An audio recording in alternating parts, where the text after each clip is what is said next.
Hey there, I'm Sarah with WTI.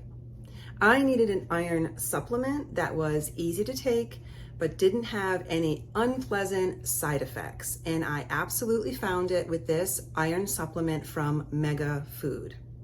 It's vegan, it is an uncoated iron supplement, but I still found it easy to swallow. It includes vitamin C and beetroot, which makes me happy, and I found it to be very gentle on my stomach. So again, no unpleasant side effects, but all the iron I wanted in a supplement. And the fact that they've been tested for over 125 pesticides and they are made without 9 food allergens.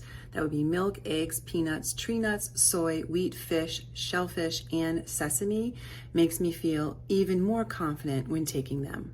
These are kosher, vegan, and gluten-free. I like the ingredients and how easy they are to swallow. And I especially like the fact that they are easy on my digestion, so no unpleasant side effects with these. So if that's what you're looking for in an iron supplement as well, then I definitely recommend that you try these. And that is my point of view.